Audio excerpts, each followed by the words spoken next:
I want to get inside your skin, inside your brain, and alter how you look at the world. He worked 80 jobs, 80. Then at 38, he wrote one book, and the most powerful people on the planet couldn't put it down. This is what he learned. We consider ourselves human. Obviously, we're human beings, but I don't buy that definition. I think that we're actually animals, that we have an animal nature, and that we have to become human. And we become human by overcoming some of these deep-rooted animal forces within us. These forces within us that we can't control, such as the fact that we can't control our own emotions, our own anger, our own frustration, or if we feel envy, or we're caught up in the emotions of other people. I call those forces, primal forces, human nature, and I have 18 of them. And they can create sort of negative patterns of behavior, the dark side of what we see in the news, etc. For instance, law number 1 is about how we're basically irrational creatures. We think that we're rational, but really our emotions govern us. We feel something before we ever have an idea or think it. We have to become rational through this process that I lay out in my book. All creativity is nothing more than the ability that some people cultivate to search wider, to imagine more possibilities, to imagine more connections, to associate what has never been associated before, namely, to go beyond the A, B, and C. As an example of what I'm talking about, I want to look at a particular discovery by one of the most creative scientists who's ever lived, the 19th century scientist Louis Pasteur. Pasteur was trained as a chemist and mineralogist, but later in his career, he became fascinated with the subject of germs and bacteria. He studied them for years, elaborating a radical new theory on how germs are created and the role that they play in disease.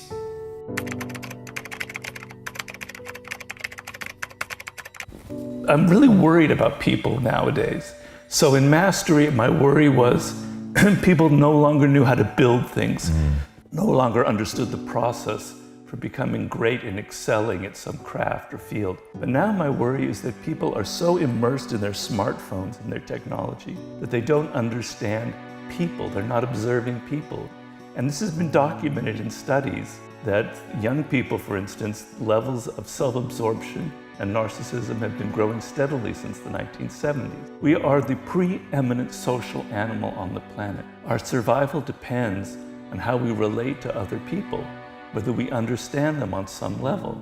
And I find a lot of people are increasingly in the world are really bad at observing just basic elements in human psychology. The position I'm in now, I'm a consultant to a lot of very powerful, famous people. I'm not going to mention any names. People fly me out to consult with CEOs, political people who are very powerful and even in other countries. And the number one problem I find that they have is an inability to understand the people they're dealing with. They hire the wrong partners that most people have. You learn a trade, you learn it well, and you reach a point where somebody younger and cheaper can do what you can do, and you better believe that somebody younger and cheaper will take your place.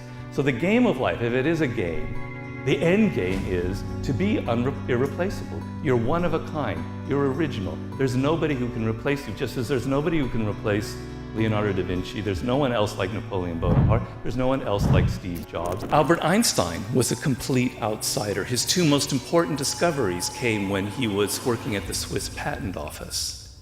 Google itself exemplifies this idea.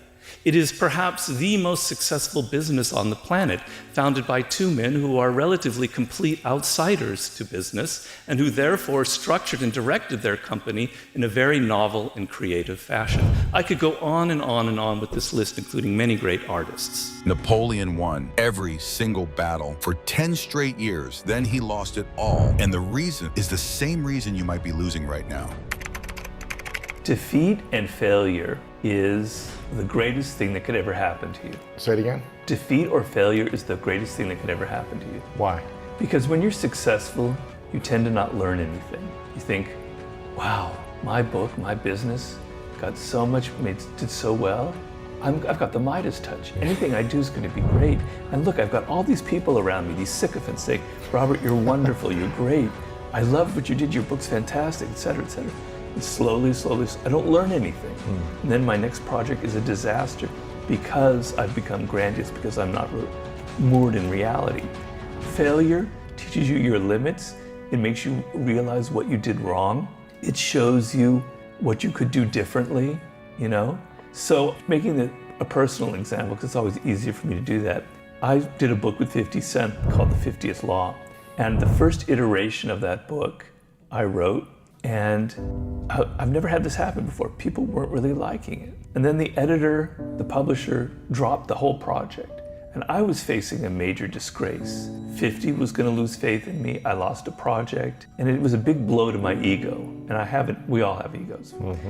And so we found a new publisher, and he said, Robert, we'll do the book, but you gotta rethink it, and I need this book in 8 months. You want me to start all over after a year working on this book, and you want it in 8 months? No way. But then I realized, okay, what is it that I did wrong? And he said, you didn't make the book a Robert Greene book. You made it too much about 50 Cent. People want to read you, they want to read about your ideas. They don't want it to be so much about him. They want a combination of the two. But you were being too humble here. And I go, okay. And I listened to him, and I wrote the next book, and it took me, I worked like a fiend, and I got it done in 8 months. And I took every lesson to heart about how I can fail. And it taught me very valuable lessons about the books that I write, and how I need to have faith in my style and my ideas, and not worry that if I'm working with a celebrity that I have to give him all the attention. Right. Failure taught me this, and success didn't teach me anything. The goal of your apprenticeship is not to make money, it's not to get fame,